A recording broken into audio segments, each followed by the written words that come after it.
Hey Housers! A lot of you have been asking me about reclaimed wood, like where to get it, what to look for. So I actually put a few tips together for you over at the wood shop.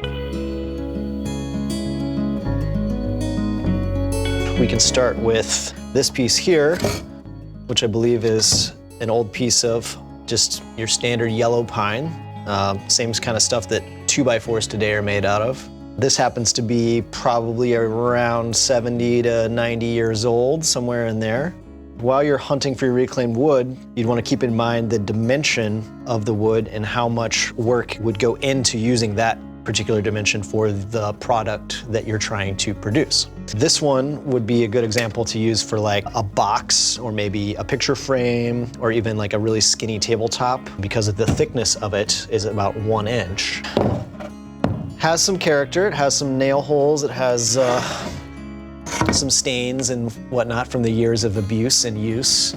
But to me, that's beautiful and I would keep that.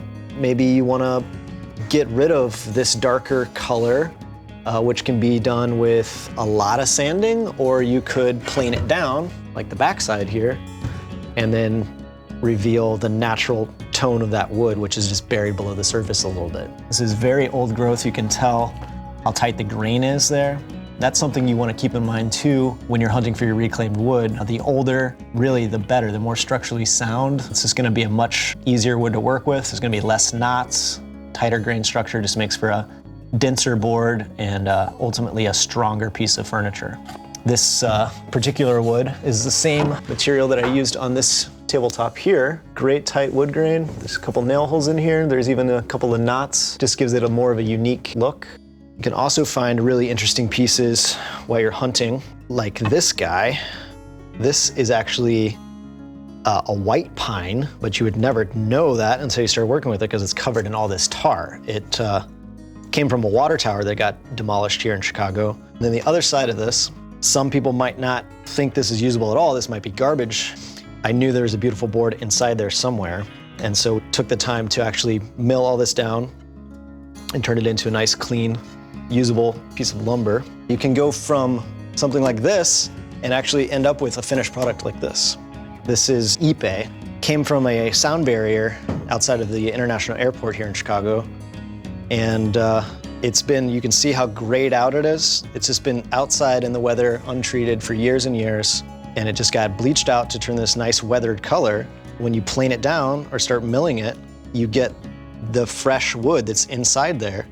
And this is actually the natural color of the wood. So you can see that difference there. I mean, it's kind of amazing. If you're looking for something very specific, like actually building out a table or something like that, you might try your local reuse stores. Like here in Chicago, we have a place called the Rebuilding Exchange. There's also Habitat for Humanity, Reuse Depot, those kind of resources.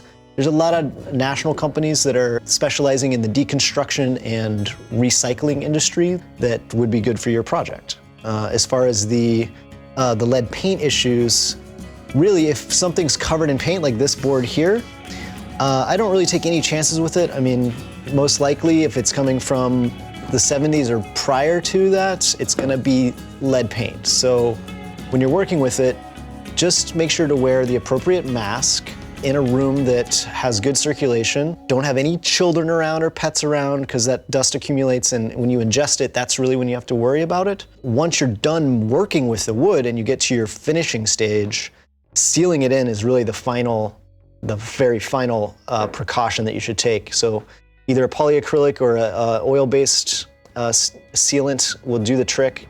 Building it up in thin layers and letting each layer dry thoroughly and then sanding in between and finishing with your final coat. When determining whether or not to use a urethane or an acrylic, you want to think about whether it's an interior project or an exterior project, or even the amount of use that project is going to get, like a dining table versus a mantle or something like that. Your dining table is going to get a lot more use, cups, plates, and things being dragged across it, and your mantle is just going to maybe have a few decor items that just kind of sit there. It doesn't get much use. So in the case of the mantle, you could definitely get away with a polyacrylic. It dries much faster and it keeps the natural tones of the wood a lot more accurate than polyurethanes, which tend to either redden or yellow out the wood a little. But in the dining table case, you definitely would want to go with the oil-based polyurethane because it's much, much stronger, much more durable, and it will just withstand the everyday use and abuse on that piece of furniture. So you have a few options when working with reclaimed wood. I mean, it's not only about the recycling aspect, but the character of the wood itself. Just about any type of wood can be brought back to life. Whether it's a decorative wall, a picture frame, or a dining table, you just have to take the steps to get it there, and you'll always have an interesting story to tell when you're done.